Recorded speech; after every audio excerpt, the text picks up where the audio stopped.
الحمد لله والصلاة والسلام على رسول الله. اللهم علمنا بما ينفعنا وانفعنا بما علمتنا وزدنا علما. ربي اشرح لي صدري ويسر لي أمري واحلل عقدة من لساني يفقهوا قولي. آج کی کلاس میں خوش آمدید، اہلا وسہلا مرحبا بکم. السلام علیکم ورحمۃ اللہ وبرکاتہ. آج ہم علم کی تعظیم کا 10واں ادب پڑھیں گے. وہ ہے ملازمت آداب العلم، کہ جو علم کے آداب ہیں ان کی پابندی کرنا، ان پہ قائم رہنا. یعنی وہ آپ کی 24 گھنٹے کی جو زندگی ہے اس میں نظر آنے چاہیے. یہ نہیں کہ صرف علم حاصل کرتے ہوئے یا چند دن کے لیے یا چند گھنٹوں کے لیے بندہ ایسا حلیہ اختیار کرے اور بعد میں بھول جائے، بلکہ یہ 24 گھنٹے کا کام ہے.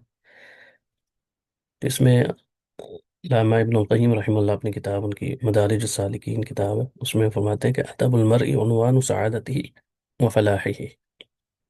آدمی کا جو ادب ہے نا، وہی اس کی سعادت اور خوش قسمتی کہہ لیں، خوش بختی یا کامیابی، اس کی علامت ہوتی ہے.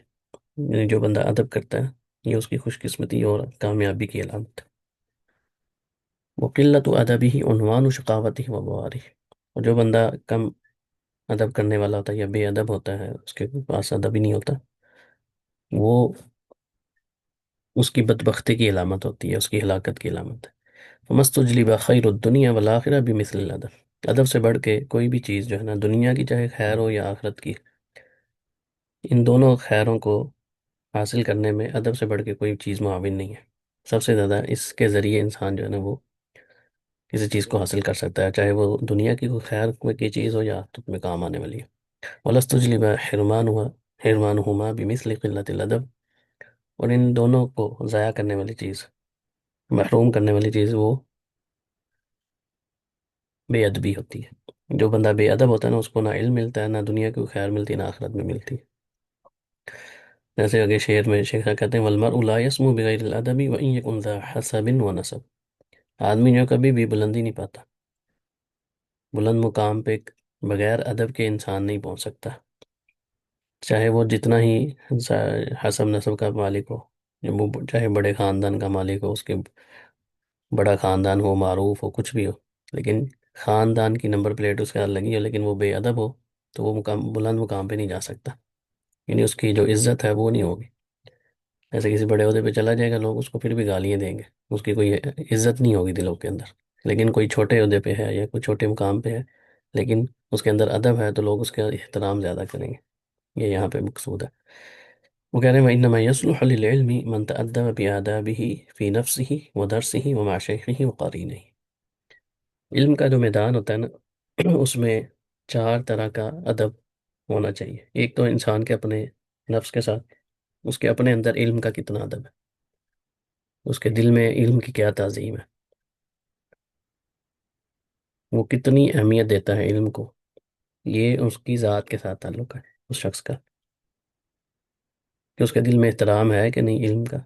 یہ اس کے اعمال سے، کلاس میں علم حاصل کرنے میں اس کی کیا حرص ہے، یہ پتہ چلتا ہے طالب علم کے ساتھ. جو بندہ طالب علم جو ہے وہ ٹائم پہ کلاس پہ نہیں آ رہا یا بیٹھ ہی نہیں رہا، درس ہو رہا ہے، وہ آخری ٹائم پہ آ رہا ہے، کبھی لیٹ آ رہا ہے، یعنی اس سے پتہ چلتا ہے کہ اس کے دل میں علم کی کوئی تعظیم نہیں، نہ اس کو کوئی شوق ہے. تو یہ ہو گیا اس کا اپنے ذات کے اندر جو اس کا ادب. اسی طرح جو علم کی علامات ہیں وہ اس کے اندر نظر نہیں آتی. وہ جیسے دیگر لوگ اٹھتے بیٹھتے ہیں ویسے ہی وہ اٹھنا بیٹھتا ہے، گفتگو میں اس کے کوئی خیر نہ ہو، لوگ اسے تنگ ہو، یہ ساری چیزیں اس کے اندر شامل ہیں. دوسرا ہے درس کے دوران، یعنی جو علم کا درس ہو رہا ہے، جو کلاس ہو رہی ہے حدیث کی یا کوئی بھی جو علمی کلاس ہوتی ہے، اس میں وہ کس طرح بیٹھتا ہے، اس کا ادب اس کے اندر ہے کہ نہیں. تو عام طور پہ جیسے جو علمی مجالس ہوتی ہیں، قرآن کی کوئی درس ہو، تفسیر کا، حدیث کا، یا اس سے ریلیٹڈ جو علوم ہیں، اس میں انسان کو کوشش کرنی چاہیے وہ باوضو ہو کے جائے. یہ بھی ایک ادب کا یہ تقاضا کہہ لیں، یہ ادب کی علامت ہے. پھر اس طرح بیٹھے جیسے ہم نے پہلے حدیث کی کتاب میں پڑھا تھا، حدیث جبریل جو ہے بڑی معروف ہے، کہ جبریل علیہ السلام جب نبی کریم صلی اللہ علیہ وسلم کے پاس آئے تو صاف ستھرا ان کا لباس تھا. صحابہ کہتے ہیں کہ ہم نے اس شخص کو کبھی ایسا نہیں دیکھا. آیا نہ اس کے اوپر کوئی سفر کے آثار تھے، سیاہ بال تھے اور سفید لباس تھا، اور وہ رسول اللہ صلی اللہ علیہ وسلم کے سامنے بیٹھ کے دو زانو ہو کے بیٹھ گیا، جیسے ہم تشہد میں بیٹھتے ہیں نا، تقریباً اس طرح کی کیفیت میں بیٹھا، اس نے اپنے گھٹنے نبی کریم صلی اللہ علیہ وسلم کے گھٹنوں کے ساتھ ملا لیے اور ہاتھ جو ہے نا ان کے اوپر اپنے گھٹنوں کے اوپر رکھ لیے. تو یہ ادب ہے، کیونکہ وہ علم سیکھنے کے لیے آئے تھے، بلکہ سکھانے کے لیے بھی آئے تھے. کیونکہ رسول اللہ صلی اللہ علیہ وسلم نے بعد میں سید عمر سے کہا تھا کہ تمہیں تمہارا دین سکھانے سوال پوچھے رسول اللہ صلی اللہ علیہ وسلم سے، رسول اللہ صلی اللہ علیہ وسلم نے جواب دیے ان کے. تو مقصد کیا تھا؟ تاکہ ہمارے سوالوں کے ذریعے باقی صحابہ کو دین کی سمجھ آئے. تو یہ جبرائیل علیہ السلام کا جو ادب تھا، یہ بیسیکلی طالب علم کے لیے جو ہے نا وہ ایک بڑی اہم حدیث ہے جو ہم نے پڑھی ہوئی ہے. تو طالب علم جب کہ علم کی مجلس میں جائے تو اس کا لباس کیسا ہونا چاہیے؟ صاف ستھرا لباس ہو، اچھا لباس ہو، خوشبو لگا کے جائے، باوضو ہو کے جائے. جو علمی مجالس ہوتی ہیں ان کے اندر اس کا یہ کیفیت ہونی چاہیے انسان کی. یہ نہیں ہے کہ بال بکھرے ہوئے ہیں، حلیہ بگڑا ہوا ہے، بٹن کھلے ہوئے ہیں اور جا کے ٹانگیں پھیلا کے بیٹھ جائے. تو اس کا مطلب ہے کہ اس بندے کو علم کی ضرورت نہیں ہے، پہلے اس کو ادب سیکھنے کی ضرورت ہے. یہ ڈائریکٹ علم لینے آ گیا. تو علم جو ہے نا وہ اس کی حیت کے اندر نظر آنا چاہیے، حلیہ بھی اس کا صحیح ہونا چاہیے کہ وہ علم کی مجلس میں آئے. تو پہلا چیز ہو گیا اس کی اپنی ذات کے اندر چار طرح کا ادب کا اہتمام کرنا ضروری ہے. ایک اپنی ذات اس کی جو ہے کیسی ہے اس کے اندر نظر آنا. دوسرا کہ جس مجلس میں وہ جا رہا ہے علم کی مجلس میں، وہاں پہ اس کا معاملہ کیسا ہے. تیسرا ہے کہ اپنے استاد کے ساتھ اس کا تعامل کیسا ہونا چاہیے، مع شیخی. اب بعض دو طرح کے طالب علم ہوتے ہیں کہ ایک جو ہے وہ استاد کا ادب نہیں کرتا، ان کے سامنے بھی ٹانگیں پھیلا کے بیٹھا ہوا ہے، یا کبھی ادھر دیکھ رہا ہے کبھی ادھر، یعنی استاد بول رہا ہے گفتگو کر رہا ہے، وہ بجائے اس کو سننے کے کبھی کسی طرف توجہ کر رہا ہے، کبھی پانی پی رہا ہے، کبھی کچھ کر رہا ہے، کبھی واش روم چلا جا رہا ہے. یعنی اس کا مطلب ہے کہ اس کو کوئی ادب نہیں ہے اس کے اندر. دوسرا طالب علم ہے وہ بڑے ادب کے ساتھ بیٹھتا ہے، جب استاد خاموش ہوتا ہے پھر وہ سوال کرتا ہے، یا بات مکمل ہوتی ہے تو پھر وہ سوال کرتا ہے. بعض اوقات ایسا ہوتا ہے کہ استاد ابھی گفتگو کر رہا ہوتا ہے، وہ درمیان میں ہی جو ہے نا وہ کوئی نہ کوئی بولنا شروع کر دیتا ہے، سوال پوچھنا شروع کر دیتا ہے، سر میری پہلے بات سن لیں. یہ تو یہ بھی طریقہ درست نہیں ہے، اللہ کہ کہیں ضرورت ہو، کوئی ایمرجنسی ہے، کوئی زیادہ ضروری بات ہے، وہاں پہ انسان طریقے سے ہاتھ کھڑا کر کے یا اجازت لے کے بات کرے. اور پھر سوال کرنے کا بھی ادب ہوتا ہے. دوسرا چیز جو چوتھا ادب ہے وہ ہے وہ قرینی، جو اس مجلس میں اس کا ساتھی ہے، جو اس کے ساتھ بندہ بیٹھ، یا اس کا کوئی دوست ہے، یا صرف مجلس کے اندر دوسرا طالب علم جو اس کے ساتھ بیٹھا ہوا ہے، اس کا بھی ادب کرنا چاہیے. یہ نہیں کہ آپ کی حرکتوں کی وجہ سے آپ کا جو ساتھی ہے وہ ڈسٹرب ہو رہا ہو، یا آپ جو ہے نا بلند آواز سے بات کر رہے ہو، اس کے وہ کچھ لکھ رہا ہے تو اس کے لکھنے میں مسئلہ ہو. یعنی یہ چار طرح کے ادب جو ہے نا وہ طالب علم کے اندر ہونے چاہیے. یہاں پہ اس کی بات ہو رہی ہے. تو یوسف بن حسین فرماتے ہیں، وہ کہتے ہیں کہ بالادب تفہم العلم، ادب کے ساتھ ہی علم کو سمجھا جا سکتا ہے. علم سمجھنے کے لیے ادب کرنا ضروری ہے. جس کے اندر ادب نہیں ہے اس کو علم کی کوئی سمجھ نہیں آتی. یہاں پہ ہم علم کی جو بات کرتے ہیں تو یہ وہی قرآن و حدیث اور ان کے جو معامل علوم ہیں ان کی بات ہو رہی ہے. لأن المتأدب یرا اہلا للعلم فیبذل له، جو اہل علم ہوتے ہیں نا وہ دیکھتے ہیں کہ جو بندہ متأدب ہے، جو طالب علم ادب کرنے والا ہے نا، وہ ان کو نظر آ جاتا ہے کہ بندہ یہ بڑا ادب کرنے والا ہے، تو یہ علم کا اہل ہے. تو استاد بھی اس کا پھر زیادہ اہتمام کرتے ہیں، اس کو زیادہ فوقیت دیتے ہیں دوسرے طلباء کی نسبت، اور پھر اس کو علم کا فائدہ بھی زیادہ ہوتا ہے. اور وقلیل الادب یعز العلم ان یضیع عنده، جو قلیل الادب ہوتا ہے، جس کے جو ادب نہیں کرتا، بے ادب لوگ ہوتے ہیں، ان کے ساتھ کیا ہوتا ہے کہ استاد کو بھی پتا ہے کہ یار اس بندے کے اوپر تو ٹائم ضائع کرنے والی بات ہے، اس کے اوپر محنت کرنا ٹائم کا ضیاع ہے، اس کو علم کی قدر ہی نہیں، تو اس کو زیادہ کیا سمجھا کے کرنا ہے، اس نے کون سا اس کی قدر کرنی ہے. قدر وہی جس کے اندر ہمیں کوالٹی نظر آ رہی ہوتی ہے اسی کو بندہ کوئی چیز اس کے سپرد کرتا ہے. تو استاد چاہے وہ دنیاوی تعلیم دینے والا ہو یا دینی، اس کے اندر یہ چیز ہوتی ہے. وہ اسٹوڈنٹس میں سے دیکھتا ہے کہ کس کو حرص ہے، کون سیکھنے کا خواہش مند ہے. جو علم سے منہ پھیر کے پھر رہا ہے، اس کو سنانا زبردستی پڑا تو اس سے علم کا اس کو فائدہ ہی نہیں، وہ لینا ہی نہیں چاہتا. تو آپ کیوں دھکے سے تو نہیں دے سکتے نا.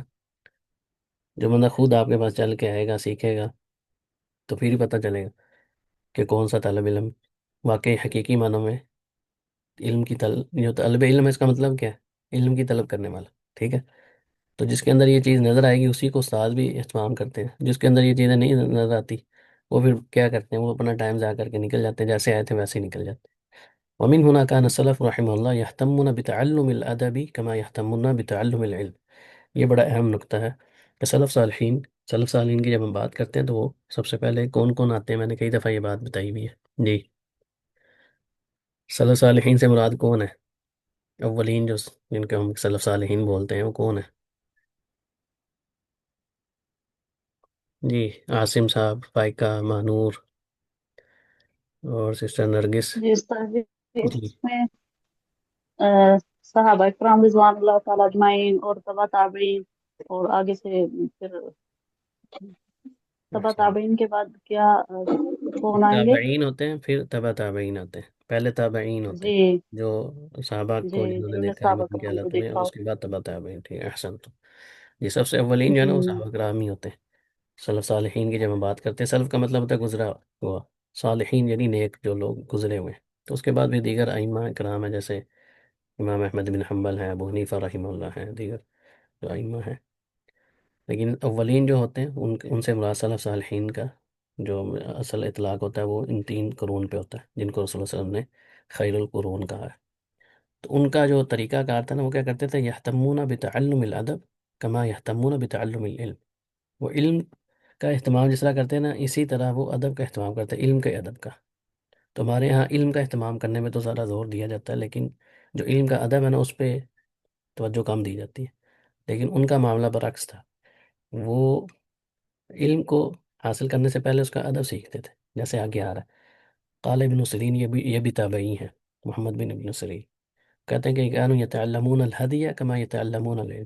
ہدیہ جو ہے نا وہ ادب کے معنی میں بھی آتا ہے، اسی طرح انسان کا اٹھنا بیٹھنا، طرز زندگی جس کو کہتے ہیں، یہ اس معنی میں استعمال ہوتا ہے۔ وہ پہلے جس طرح علم کو سیکھتے تھے، اس طرح وہ اس کے آداب کو سیکھا کرتے تھے، کہ استاد بیٹھ کیسے رہا ہے، اس کا اٹھنے کا کیا انداز ہے۔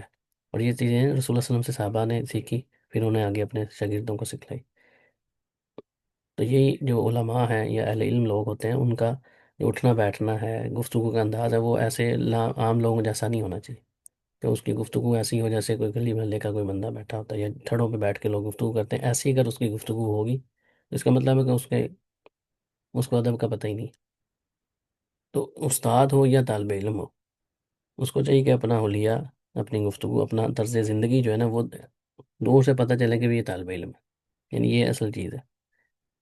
ایسا نہ ہو کہ اس میں اور عام لوگوں میں کوئی فرق ہی نہ ہو، جیسے عام لوگ ہنسی مذاق کرتے ہیں، اونچی آواز سے کہہ کے لگاتے ہیں، یا اور جتنی ہمارے ہیں معاشرے میں جن چیزوں کو اچھا نہیں سمجھا جاتا، معیوب چیزیں ہوتی ہیں، وہ ان کے اندر بھی اسی طرح پائی جاتی ہیں جیسے دیگر لوگوں میں پائی جاتی ہے۔ تو اس کا مطلب ہے یہ بندہ طالب علم ہی نہیں ہے۔ طالب علم کا انداز، اس کا گفتگو کا بات کرنے کا معاملات پتہ چلنا چاہیے کہ بندہ یہ طالب علم ہے یا اس کا علم کے ساتھ کچھ نہ کچھ تعلق ہے۔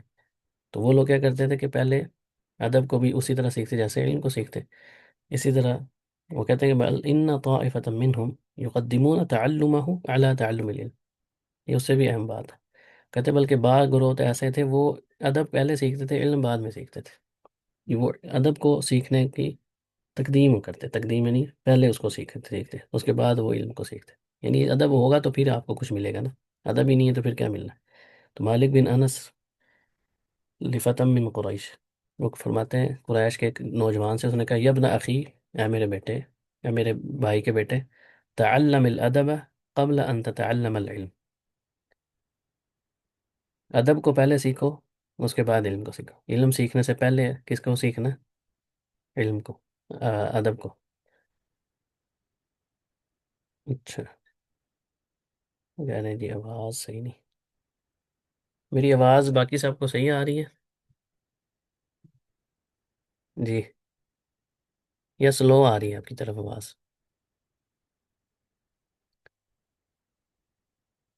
جی، فائقہ، مانور، عاصم، آپ کو آواز میری بالکل صحیح آ رہی ہے یا سلو آ رہی ہے؟ جی بالکل صحیح آ رہی ہے ہمیں تو۔ اچھا اچھا، ٹھیک ہے، اپنے موبائل کا والیوم اونچا کر صحیح لیں۔ آ رہی ہے استاد جی۔ ٹھیک ہے ٹھیک ہے۔ مکان یظہرون حاجتہم الیہ، وہ کہہ رہے ہیں کہ وہ اپنی ضرورت کو جو ہے نا وہ بتاتے تھے، یعنی ظاہر کرتے تھے کہ ہمیں اس کی ادب کی ضرورت ہے۔ یہ نہیں کہ وہ ایسے ہی ہمیں تو سالے جیسے بعض لوگوں کو یہ ہوتا ہے کہ جی ہمیں تو ضرورت ہی نہیں ہے، بعض لوگ یہ ظاہر کرتے ہیں۔ یہ سلف صالحین کا کیا طریقہ ہوتا تھا کہ وہ اس چیز کا اظہار کرتے تھے کہ بھئی ہمیں اس کی ضرورت ہے، حالانکہ وہ پہلے بھی مؤدب ہی ہوتے تھے۔ لیکن آج اگر آپ کسی کو کہنے کو کہتے ہیں یار ہمیں پتہ ہے رہنے دو، یہ معاملات ہوتے ہیں بعض طلباء کے۔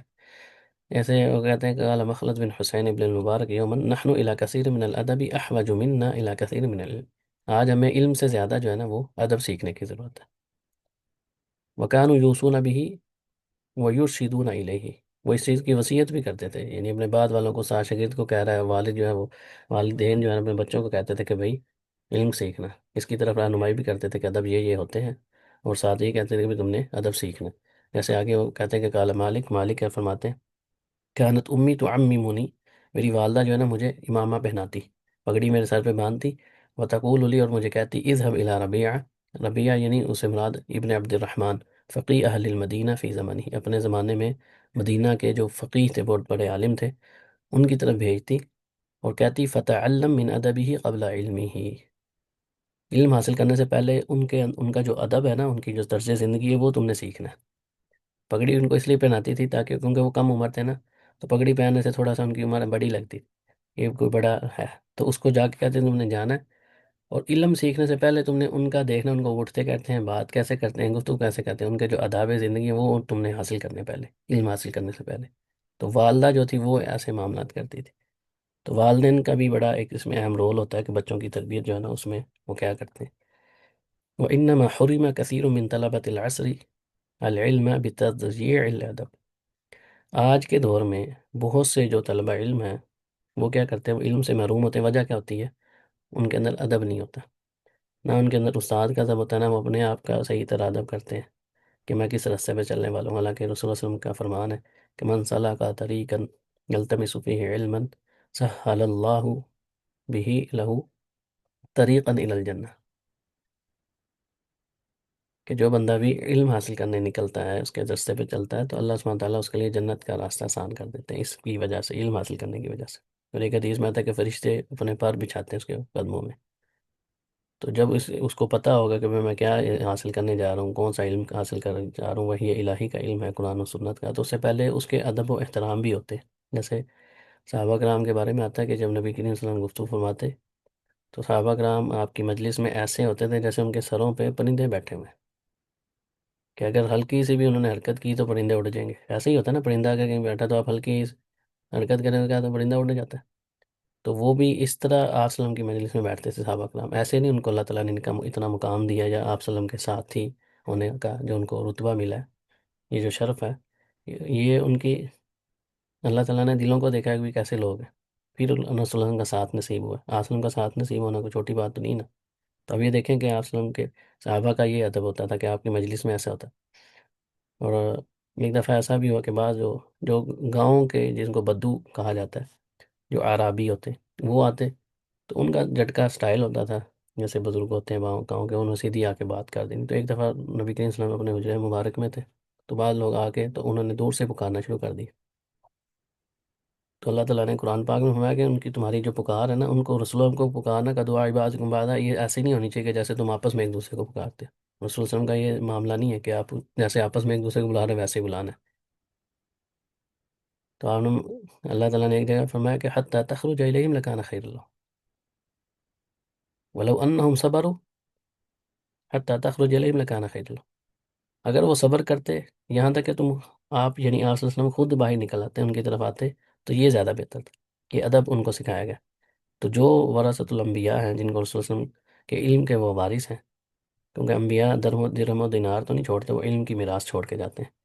تو العلماء ورثۃ الانبیاء، تو علماء جو ہیں وہ انبیاء کے وارث ہیں. تو ان کا احترام ادب کرنا بھی، جن کے اندر یہ علم پایا جاتا ہے، ان کا احترام کرنا بھی ضروری ہے. اگر کسی بندے نے حقیقی معنوں میں علم حاصل کرنا ہے تو ان کو دیکھنا چاہیے کہ یہ کیا چیز کر رہے ہیں. تو اشرف اللیث بن سعد علی اصحاب الحدیث، ایک دفعہ لیث بن سعد جو ہے نا، وہ انہوں نے بعض حدیث کی مجلس میں لوگوں کو دیکھا، فرأى منہم شیئا کأنہ کرہہ، انہوں نے کچھ ایسی چیز دیکھی جو ان کو ناپسند گزری، جس کو انہوں نے ناپسند کیا.